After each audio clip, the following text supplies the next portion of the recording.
Infelizmente, as ideias fascistas e nazistas não fazem parte da história ou do nosso passado. Se formos analisar vários governos próximos da gente, ou até mesmo do nosso próprio país e de várias partes do mundo, estão representando, estão defendendo ideias totalitárias, ideias racistas e muitas vezes embasados em ideias militaristas, convocando pessoas, arregimentando grupos, que sempre ocorreram em todo o período histórico.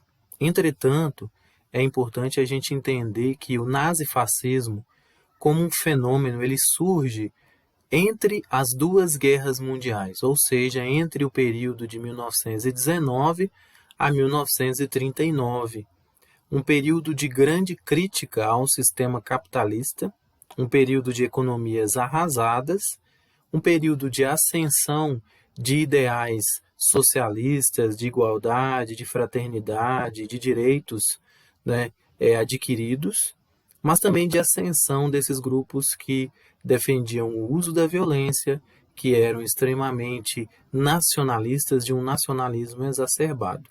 Esses regimes ficaram conhecidos como regimes totalitários, e aí você já vê já de fundo dois grandes representantes. À esquerda nós temos Benito Mussolini, que governou a Itália durante 23 anos, e Adolf Hitler, que governou a Alemanha durante 12 anos.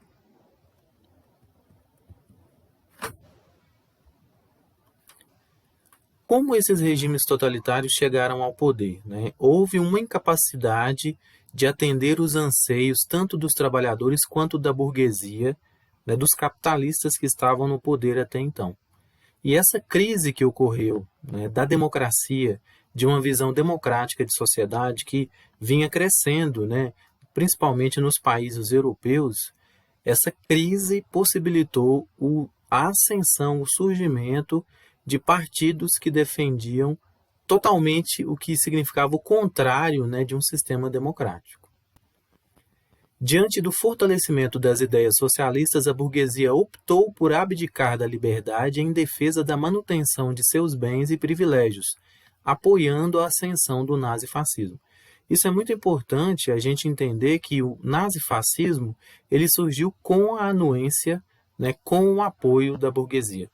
Então, está totalmente errada a ideia de que o nazifascismo é uma doutrina de esquerda. Pelo contrário, o nazifascismo representa o que nós chamamos de ultradireita, com os mesmos interesses capitalistas que nós tínhamos até então.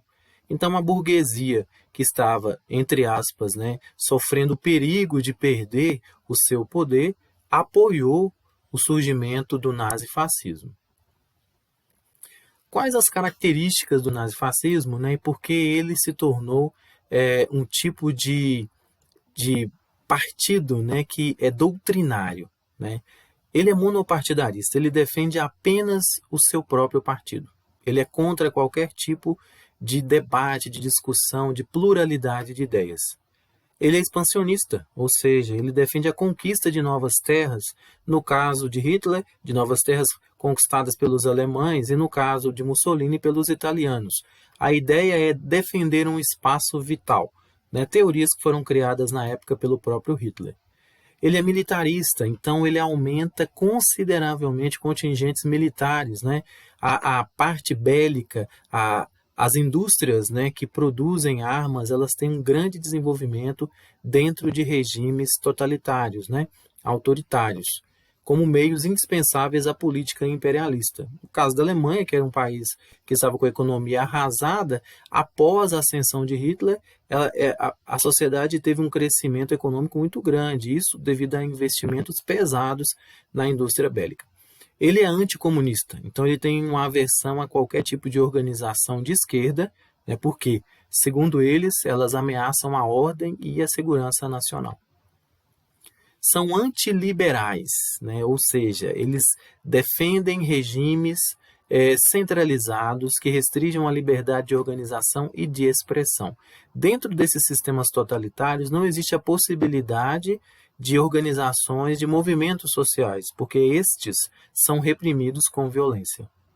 são extremamente nacionalistas. O nacionalismo deles é exacerbado. Eles exaltam tudo quanto é próprio da nação e ainda fazem aquela junção do Estado com o poder do líder, né, de quem está à frente da sociedade. Então, existe uma máxima, né, totalitária que nada deve vir acima do Estado, né, que tem o controle absoluto sobre tudo. Só que esse Estado é a personificação do chefe. No caso de Mussolini, que aparece aí, né, ele era chamado de Duce, né, então ele se exaltava em grandes paradas, desfiles, e fazia aqueles discursos extremamente ardorosos, né, que captavam as necessidades que o povo tinha naquela época, e ele se colocava como aquele que poderia tirar o país, no caso a Itália, e depois Hitler, no caso a Alemanha, de sua crise. Todos esses sistemas possuem formas de repressão. Uma delas são as polícias secretas, né? Organizações que perseguiam e eliminavam opositores políticos. No caso da Alemanha, existia a Gestapo e no caso da Itália existia a OVRA. São verdadeiras ditaduras em que a imprensa é censurada ou utilizada a serviço do Estado. Os sindicatos são controlados, as greves proibidas, os adversários do regime, sobretudo artistas intelectuais, são perseguidos e são eliminados. Agora nós vamos falar um pouco sobre como Mussolini chegou ao poder na Itália em 1922, né?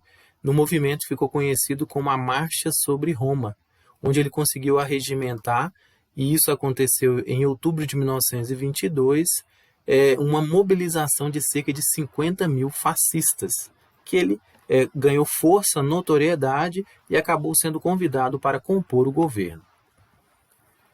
A ditadura imposta por Mussolini, né, o fascismo, né, que ele chamava, né, pegando elementos lá da cultura romana, né, o símbolo dele era um machado rodeado por várias varas amarradas, né, que simbolizavam ali a coesão em torno do Estado e a possibilidade desse Estado destruir, acabar com aquele que era contra. Isso representado pelo machado.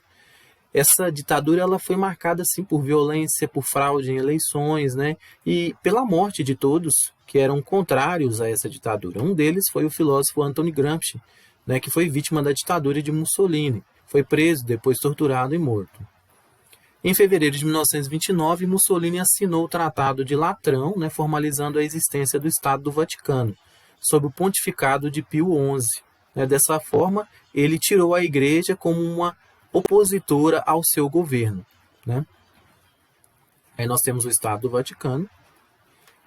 Sobre Hitler e sua ascensão na Alemanha. É bom lembrar que a Alemanha, né, durante o período de Hitler, ela estava governo dele, ela estava numa situação extremamente precária, né, com o seu marco, né, que é a moeda, o marco alemão, extremamente desvalorizado, com inflação terrível, onde era necessário levar um carrinho com dinheiro para poder comprar uma fatia de pão. E essa assinatura, né, do Tratado de Versalhes acabou mais ainda com a economia alemã. Ela tinha que pagar pesadas indenizações, era proibida de ter qualquer tipo de aviação, seu exército estava completamente sucateado, né? Na tentativa de tomar o poder, né, Hitler, recém-entrado no Partido Nacional Socialista dos Trabalhadores Alemães, ele tentou um golpe em 1923, mas isso se frustrou. Ele acabou sendo preso, onde ele escreveu a chamada Bíblia do Nazismo, o Mein Kampf, o Minha Luta, né? Onde ele colocava os princípios da sua doutrina e também elencava os inimigos da nação, entre eles os judeus. Aí está a prisão onde ele ficou durante alguns meses, né? E uma das ideias colocadas por Hitler era a superioridade alemã, ou seja, o arianismo, e a necessidade de expulsar, né, e acabar com os judeus, que era o antissemitismo. Em 1933, né, Hitler acabou chegando ao poder devido a um crescimento substancial do número de cadeiras dos nazistas nas eleições. Isso mesmo, né, Hitler não chegou ao poder através de nenhum golpe, ele chegou por indicação né, do primeiro-ministro na época, né, e se tornou também primeiro-ministro com a morte de von Hindenburg. O stalinismo, como o próprio nome diz, né, vem da doutrina stalinista, ou do governo de Joseph Stalin, que também, após a morte de Lenin, né, que acabara de instaurar na antiga Rússia czarista um regime socialista, instalou uma violenta ditadura no país, marcada por torturas, assassinatos de milhares de opositores e por esse culto à personalidade, muito presente nas ditaduras totalitárias. Em Portugal, também nós tivemos a presença de Antônio Salazar, que foi um representante também do nazifascismo, né? Pois ele implantou uma ditadura que durou décadas. Ele somente foi deposto em 1974, na chamada Revolução dos Cravos. O governo de Salazar ficou conhecido como salazarismo, né? E ali, vizinho a ele, ocorreu, né, uma aliança muito forte entre o Francisco Franco, né, que era um general, e o próprio Adolf Hitler, dando origem ao franquismo. Mas para chegar ao poder, né, o Franco ele chegou a incitar uma guerra civil, né, gente? A chamada Guerra Civil Espanhola, que durou 3 anos. Aí nós vemos o Franco fazendo a saudação nazista do lado do próprio Hitler, né? E é importante destacar que essa união entre a Alemanha e a Espanha, né, provocou mortes assim sem precedentes, porque Hitler precisava testar todo aquele armamento que ele havia já produzido, né, nesse período que ele tinha reativado a economia alemã, e ele utilizou esse armamento, né, ele testou esse armamento na Guerra Civil Espanhola, né, que durou 3 anos.